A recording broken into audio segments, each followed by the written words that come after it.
Hello everyone.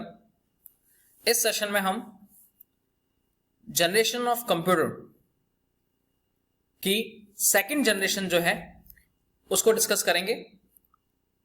जैसा कि last session में हमने जनरेशन ऑफ कंप्यूटर की जो फर्स्ट जनरेशन थी, जो कि सन 1945 से 1955 के बीच में उनका डेवलपमेंट हुआ था, उसको डिस्कस किया था।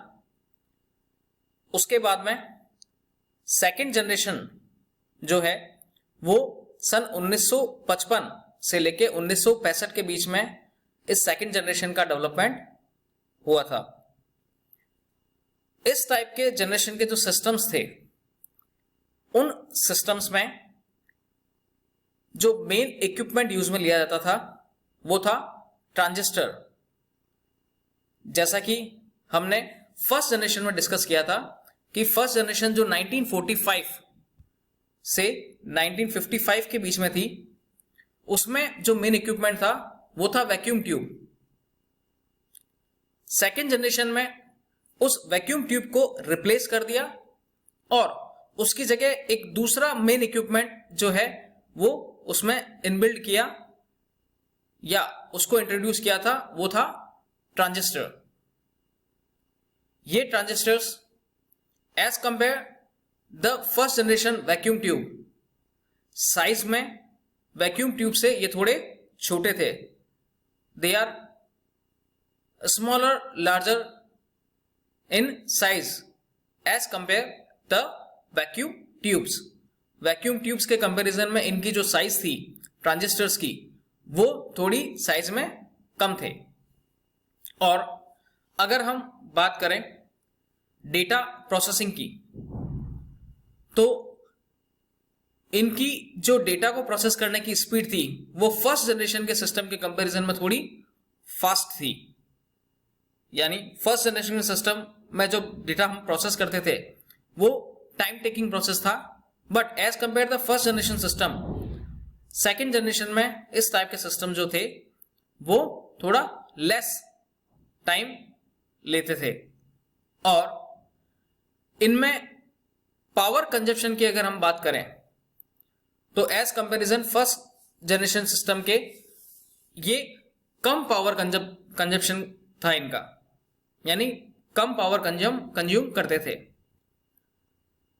साथ ही साथ अगर इन जनरल टाइम्स में अगर देखा जाए कि इनकी जो वे ऑफ वर्किंग थी वो फर्स्ट जनरेशन के कंपैरिजन में थोड़ी सी फास्ट थी।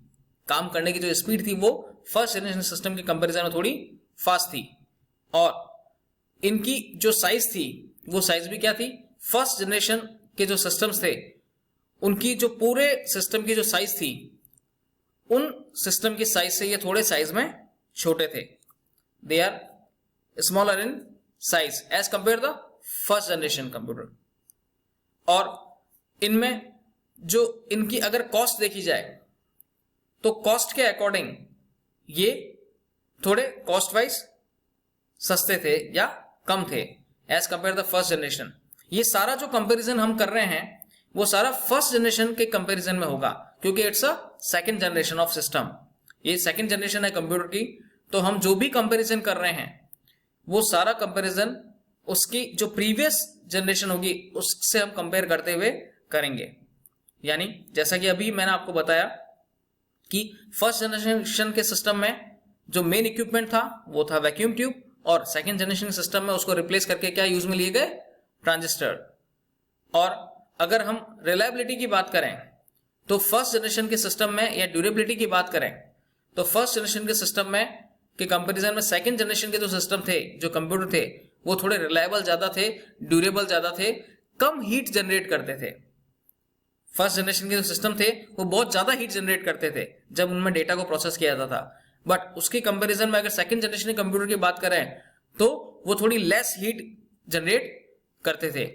बट दोनों में एक जो है वो कॉमन है, टास्क के दोनों में एसी की रिक्वायरमेंट थी। चाहे फर्स्ट जनरेशन के कंप्यूटर थे या सेकंड जनरेशन के कंप्यूटर की हम बात करें, दोनों में एसी की रिक्वायरमेंट थी।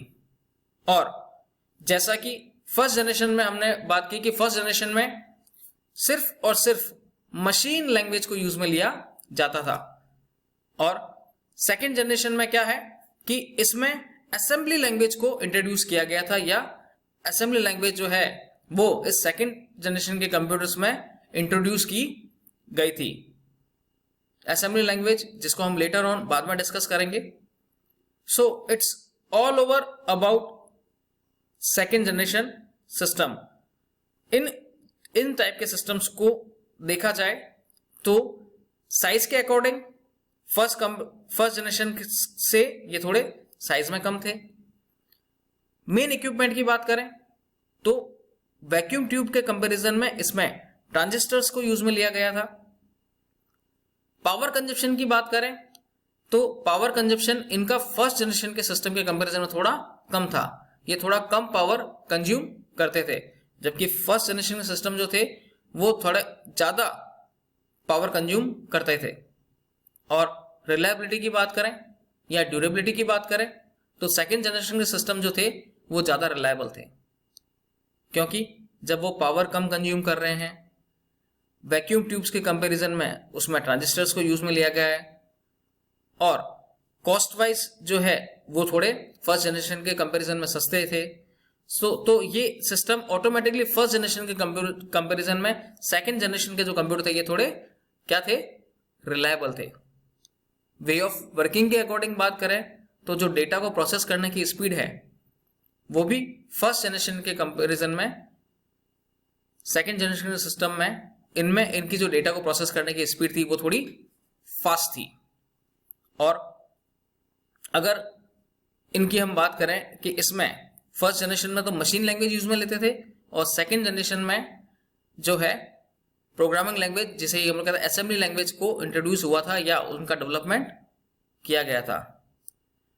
इस टाइप के जो सिस्टम्स हैं उन्हें मेनली साइंटिफिक कैलकुलेशंस के लिए यूज में लिया जाता था। साथ ही साथ डिफरेंट टाइप्स ऑफ ऑर्गेनाइजेशन या बिजनेस कैलकुलेशंस में भी इनको यूज में लिया जाता था, क्योंकि इसमें जो डेटा को प्रोसेस करने की स्पीड थी वो थोड़ी फास्ट हो गई थी, इसलिए इन्हें साइंटिफिक कैलकुलेशन या बड़ी बड़ी जो ऑर्गेनाइजेशंस होती थी उनमें बिजनेस कैलकुलेशंस के लिए इसको यूज में लिया जाता था। तो it's all over about the comparison between first and second generation. ये एक तरह का कंपैरिजन भी हो सकता है। फर्स्ट जनरेशन और सेकंड जनरेशन में अगर कंपैरिजन की बात करें तो मेन इक्विपमेंट सेकंड जनरेशन में ट्रांजिस्टर है as compared the first generation vacuum tube. Data की रिलायबिलिटी की बात करें, डेटा को प्रोसेस करने की स्पीड की बात करें तो सेकंड जनरेशन में डेटा फास्टली प्रोसेस होता था as compared the first generation. साथ ही साथ अगर रिलायबिलिटी की बात करें या ड्यूरेबिलिटी की बात करें तो सेकंड जनरेशन के सिस्टम जो थे या कंप्यूटर वो as compared the first generation reliable ज्यादा थे। कॉस्ट वाइज थोड़े सस्ते थे फर्स्ट जनरेशन के कंपैरिजन में, और इनको मेनली बड़ी बड़ी साइंटिफिक कैलकुलेशंस के लिए या बिजनेस कैलकुलेशंस के लिए यूज में लिया जाता है, जबकि जो फर्स्ट जनरेशन के सिस्टम्स थे उनको साइंटिफिक कैलकुलेशन या बड़ी बड़ी बिजनेस कैलकुलेशंस को परफॉर्म करने के लिए यूज में नहीं लिया जा सकता था, क्योंकि उसमें फर्स्ट जनरेशन के सिस्टम में तो मशीन लैंग्वेज यूज में ली जाती थी जो कि जीरोस और वंस की फॉर्म में थी, और सेकेंड जनरेशन में असेंबली लैंग्वेज को यूज में लिया गया था जो कि यूजर अंडरस्टैंडेबिलिटी फॉर्मेट में होती है, जैसे कि यूजर इजीली समझ सकता है और उसे अंडरस्टैंड कर सकता है। So it's all over about the second generation. I hope you understand. Thank you.